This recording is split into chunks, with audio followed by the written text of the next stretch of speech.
home has been a crazy experience and we've made some really expensive mistakes. All in all, we've learned a lot. And today I put together a couple of things that I think you need to know before buying a house in South Africa. Now let me tell you something because you don't know nothing. Now listen, have you been to South Africa before? Joburg, aka Johannesburg. You never been there before? Oh, no way. You've never been to South Africa before? So like I've said, we've made some really good decisions that have saved us a couple racks.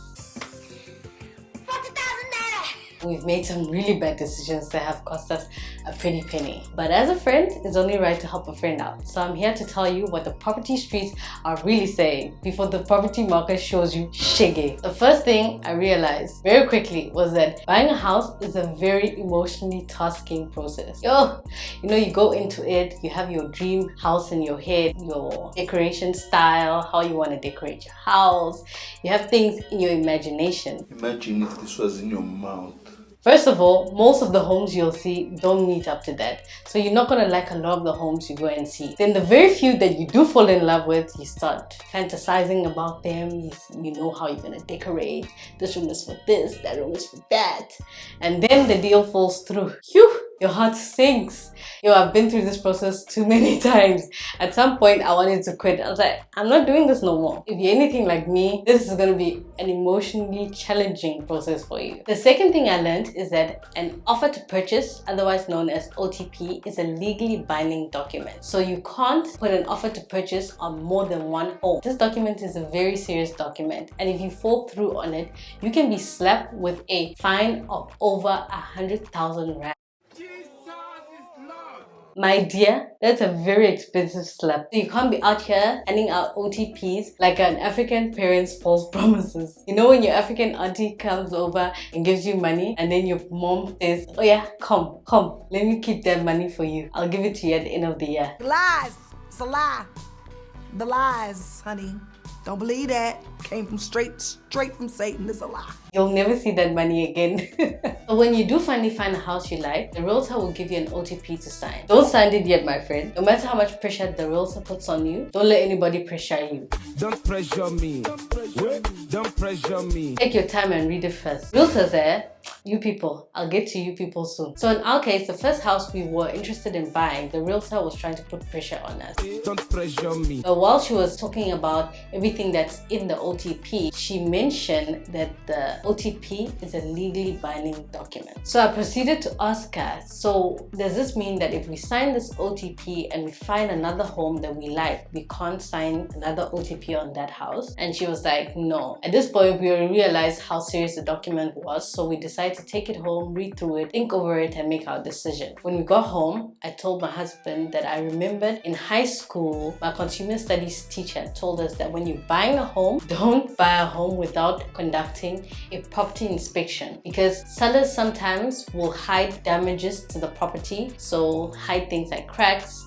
Sometimes they'll even paint over water damage on the roof. So we decided to put a clause on our OTP. So the clause went something like this: that the OTP is subject to a favorable report by our property inspector by a certain date. I'm going to read to you some things that you should think about putting in your OTP before you sign. So I recommend you put an expiry date, because some sellers will delay on getting back to you whether they've accepted your offer to purchase or not, because they're waiting for a better deal. This is obviously going to trap you because you can't put any OTPs on any other houses you like. A description of what is included in the deal, things like furniture, appliances, conditions under which you will accept the bond. All buildings on the property should be included in the plan. Sometimes homeowners will extend the home, so maybe build the back house, extend the main house, things like that, and they don't put it in the plan, and this could cause problems for you in the future. So you should also put that the seller needs to provide you with all relevant certificates, so gas, electric, there's one for bugs. And lastly, I'll recommend that you include that the OTP is subject to a property inspection. Realtors.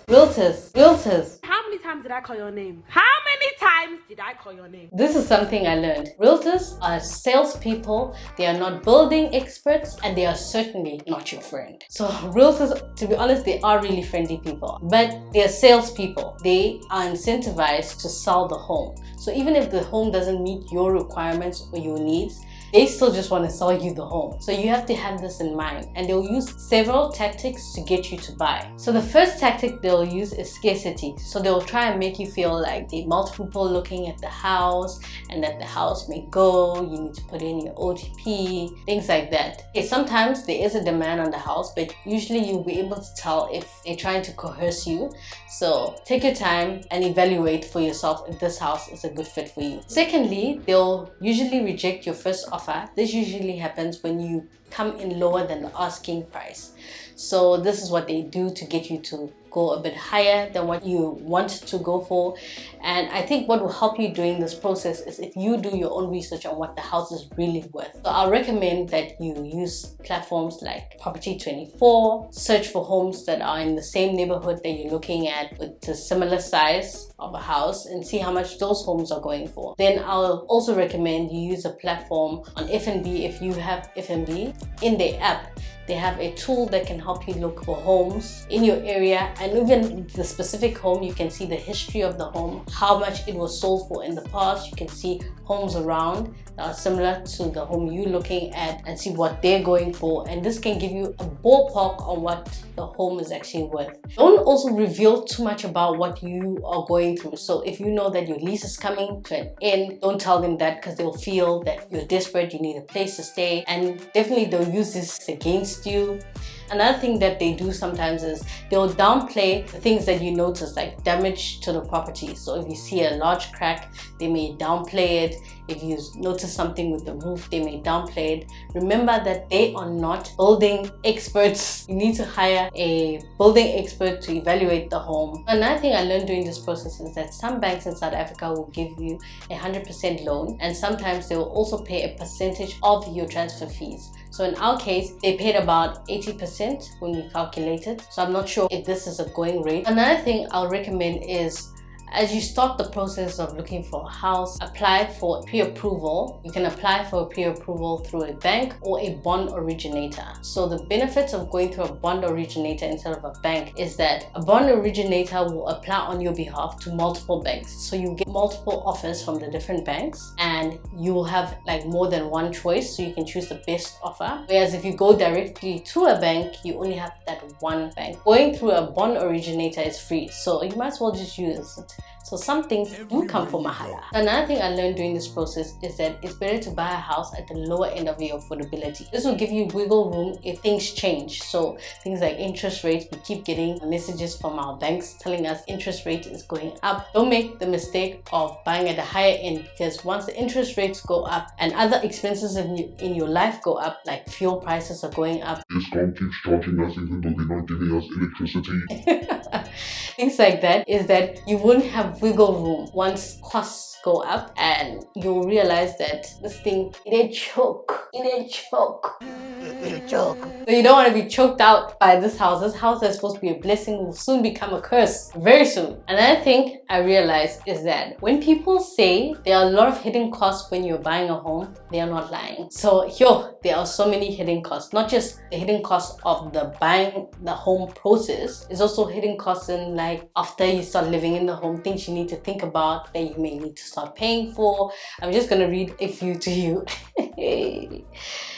Guys, transfer fees, okay, we know about that. Bond registration costs, transfer duties, interest rates, guys, rates. You need to look at the neighborhood you're looking to buy in. Think about the rates that they're charging. Home insurance, Eskom. I'm putting Eskom here because Eskom keeps charging us, but we are not seeing the electricity. Life insurance, security, renovations. Guys, renovations will chow your money. Garden maintenance and home keeping. So, my dear, this house buying business, if you're not careful, it will deal with you and your account balance. At the end of every month, you'll be looking at your account and saying, why is my account balance not balancing like Balenciaga? You won't be understanding. And if you're not careful, you will end up in McDonald's.